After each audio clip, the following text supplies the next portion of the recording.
ఒక విషయం గుర్తుంచుకోవాలండి, తన శిష్యుణ్ణి తనే వెన్నుకుంటాడండి. ఓకే. ఒక గురువు, మీరు పురాణ ఇతిహాసాలు చదవండి. అవును. ఎందుకంటే బ్రహ్మం గారు ఉన్నాడు, ఇంతమంది శిష్యులు ఉన్నాగా దూదేకుల సిద్ధప్పనే ఎందుకు కోరుకున్నాడు? గుడ్, వ్యాలిడ్ పాయింట్, అది నిజమే కదా. అవునా కదా? అవును. దూదేకుల సిద్ధప్పనే ఎందుకు కోరుకున్నాడు? కులం కాని కులం, వాళ్ళ కులానికే శాపం ఇచ్చాడు.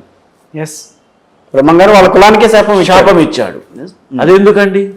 దానికి కొన్ని కారణాలు ఉంటాయి. ఇప్పుడు దాని గురించి మాట్లాడుకోవాలంటే ఒక 2 ఎపిసోడ్లు కావాలి మళ్ళీ. ఓకే, అవునా? అది ఎప్పుడన్నా మాట్లాడుకుందాం. కానీ ఇప్పుడు ప్రజలకు ఉపయోగపడే ఈ జాతకాల మూఢనమ్మకాల మీద మనం చాలా విషయాల మీద అవగాహన తేవాలనే ఉద్దేశంతో మీరు విరోధంతో నేను రావడం జరిగింది. అవును.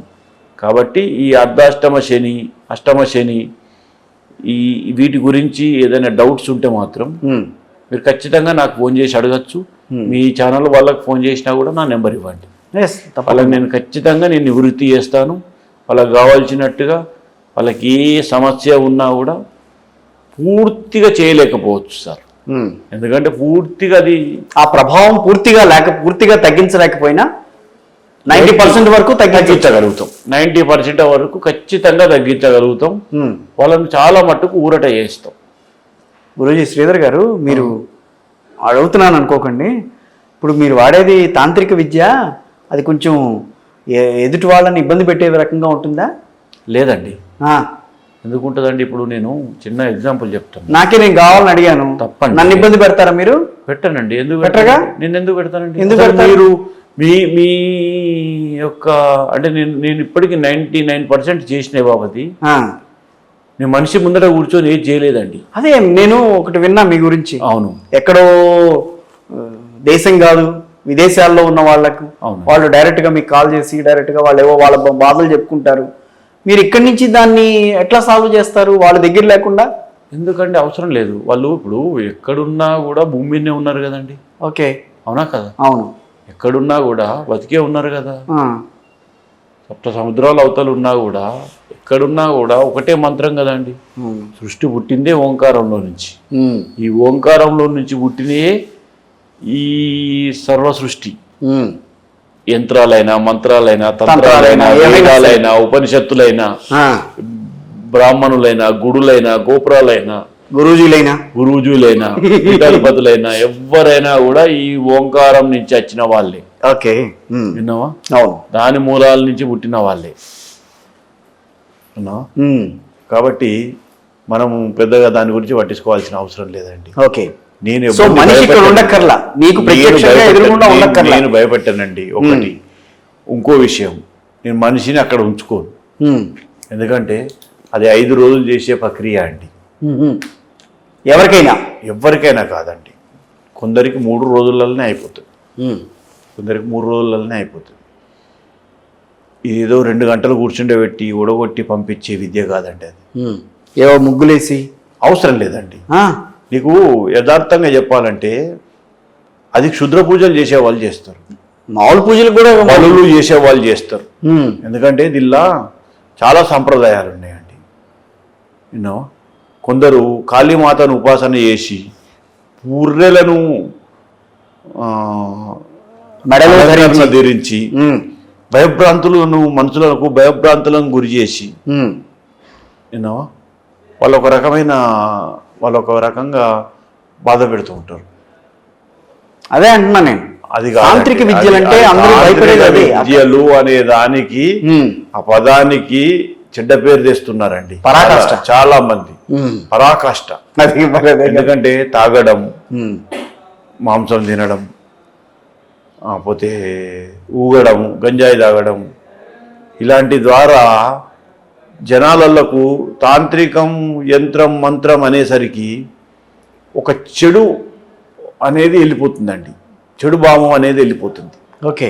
ఇప్పుడు మీరు నన్ను చూస్తున్నారు, నేనున్నా సాధారణంగానే ఉన్నా కదా అండి.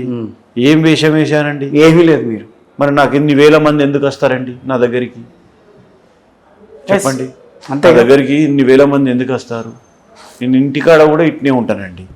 మీరు పిలిచినా కూడా ఇలాగనే అట్లాగే వచ్చాను. కాబట్టి నేను వేషాలకు, భూషాలకు వేషాలు వేసుకున్న దగ్గరనే ఉంటుంది, వేషాలు వేసుకున్న దగ్గర ఏముండదు అనుకోవద్దండి. కాబట్టి నేను కామన్గానే ఉంటా. వాళ్ళు ఒక ఫోటో ఇస్తే ఆ ఫోటోను బట్టి ఎన్ని రోజులు చేయొచ్చు అనే దాన్ని బట్టి ప్రతిదీ వాళ్ళకు ఒక పద్ధతి ప్రకారం చేసి పంపిస్తామండి. అదే వాళ్ళు మన దగ్గర కూర్చోమన్నారు అనుకోండి, రోజుకు 12 గంటలు కూర్చోలేరు కదా అండి. అవును, భార్యలను పిల్లలను వదిలేసి ఇక్కడికి వచ్చి కూర్చోమంటే కూర్చోలేరు కదా, అంత దూరం నుంచి వచ్చి. అవును, ప్రతి ఒక్కరికి సాధ్యం కాదు కదా. అవును, విన్నావా? నిజమే. ఇంకో విషయం ఏంటంటే ఈడ కూర్చుంటే కూడా వాళ్ళకు రిజల్ట్ అనేది, వాళ్ళ ప్రశాంతతమైన నిద్ర అనేది ఎట్లా పడుతుంది అనేది మనకు ఎట్లా తెలియాలండి. ఎస్, విన్నావా? ఇప్పుడు ఒక డాక్టర్ అయితే వెంటనే ఎప్పుడు ఏదైనా అయినా కొద్దీ వెంటనే ఇప్పుడు ఎలా ఉంది అని చెప్పి 3 సార్లు రౌండ్స్ చేసి అడుగుతాడండి. అవును, అవునా? అవును, ఖచ్చితంగా అడుగుతారు. అదే మేమైతే ఒకటేసారి అడుగుతామండి, నేను చేసింది ఎఫెక్ట్ ఎట్లా ఉందనేది కాదండి. తెల్లారి మీకు నిన్నటికి ఇయాటికి ఎలా నిద్ర పట్టింది, మనసు ఎంత ప్రశాంతంగా ఉంది, ఓకే, దాన్ని బట్టి మాకు, ఎందుకంటే నీ మనసు నీకు ఏం చెప్తుందో నీకు ఇండికేట్ చేస్తూ ఉంటుంది. అవునా? అవును, ఎస్. నీ భయపడుతుందా నీ మనసు, లేకుంటే ఇంకేదన్నా ఆందోళనకు గురవుతుందా, లేకుంటే రేపటి గురించి ఆలోచిస్తుందా, లేకుంటే ఫ్యామిలీ గురించి ఆలోచిస్తుందా అనేది నీ మనసు ఇండికేట్ చేస్తూ ఉంటుంది. ప్రతి మనిషికి ఒక 6 సెన్స్ అనేది ఉంటుంది కదా అండి. ఉంటుంది. కాబట్టి మేము చేసేది ఏదో వాళ్ళ 6 సెన్స్కి తెలుస్తుంది కదా. ఎస్, తెలుస్తుంది కాబట్టే మా దగ్గరికి అంత పెద్ద చదువుకున్న వాళ్ళు, పెద్ద వాళ్ళు, ఇంకా ఒక రకంగా చెప్పాలంటే మంచి పీఠాధిపతులు కూడా వచ్చారండి. మమ్మల్ని తీసుకుపోయి చేయించుకున్న వాళ్ళు కూడా ఉన్నారు. కానీ మీరు మొదట్లో మాట అన్నారు, సీఎం చంద్రబాబు గారికి అర్ధాష్టమ శని ఉంది.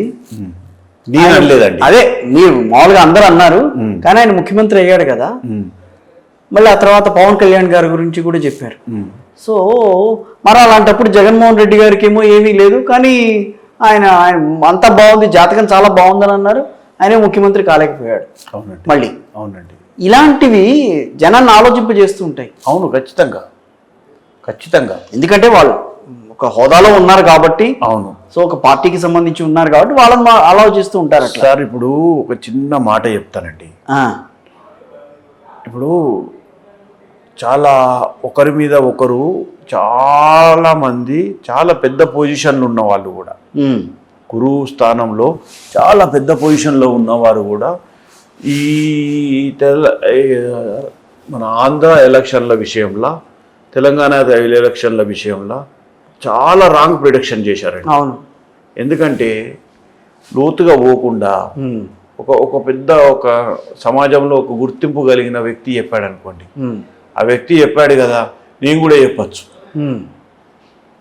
అని చెప్పి ప్రతి ఒక్కరు ఇదే పని చెప్పారు, చేశారు. అంతేకాని యూట్యూబ్ దద్దరిల్లేటట్టు ఎంత వ్యూస్ వస్తాయో అంత చూసి అసలు నాకు తెలియక అడుగుతా, ఒక వ్యూస్ కోసమే చేస్తారా అండి వీళ్ళు? జాతకాన్ని అసలు పూర్తిగా పరిశీలించరా? ఒక మనిషి జాతకాన్ని చూడాలంటే మినిమం 6 గంటల టైం పడుతుందండి. 32 కుండల్ని చూడాలి. 32 కుండల్ని చూసి వాటిని ఏకం చేయాలి. ఏకం చేసిన తర్వాత అప్పుడు, ఎందుకంటే ఒక మనిషి పుట్టుకకు సంబంధించి ఒక లగ్నం ఉంటుందండి. అవును. ధనానికి సంబంధించి ఒక కుండలు ఉంటుందండి.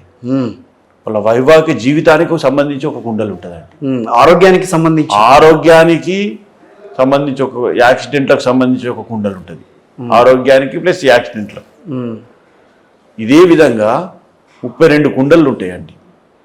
ఈ కుండలు అనేటి అన్నిటిని ఏకం చేసి అవి ఎప్పుడు వస్తున్నాయి ఎప్పుడు పోతున్నాయి అని చెప్పేదాన్నే, దాన్ని కూడా మనం వాళ్ళకు ఎదుటోళ్లకు ఇబ్బంది పడకుండా చెప్పినప్పుడే మనం జ్యోతిష్యం అనేది మన గురువు గారు నేర్పించిన దానికి, మన పూర్వజన్మ చేసుకున్న పుణ్యానికి దానికి అర్థం ఉంటుందండి. 32 కుండలు అంటే నాకు ఇప్పుడు గ్రాఫ్ లాగా అనిపిస్తుంది. ఒక ఇట్లా వేసి మధ్యలో 12 అండి. అదే కదా, అది 12. అందరూ చూపించేది 12. మీరు అలాంటి నవాంశ, ద్వితాంశ ఇలాంటి బాగా ఉంటాయండి. విన్నావా? కేతాంశ ఇలాంటి చాలా ఉంటాయి. 32 కుండలు ఉంటాయి. 32 కుండలను ఒకటే దగ్గర తీసుకొచ్చి పరిశీలించాలి. కానీ శ్రీధర్ గారు ఒక మాట అంట, మీరు మాట కంటిన్యూ తప్పండి. ఇంతమందిని నేను ఇంటర్వ్యూ చేశాను, చాలా మందిని. అవునండి. మీలాగా జ్యోతిష్కులు చాలా మంది వచ్చారు, వాళ్ళతో నా సర్వీస్లో చాలా మందితో చేశా. కానీ ఇన్ని 32 కుండలు ఉంటాయి, ఇవన్నీ తెలుసుకోవాలి, ఇవి మాట్లాడాలి, దీని గురించి మనం వెళ్ళాలి అని చెప్పిన వాళ్ళు ఎవరూ లేరు.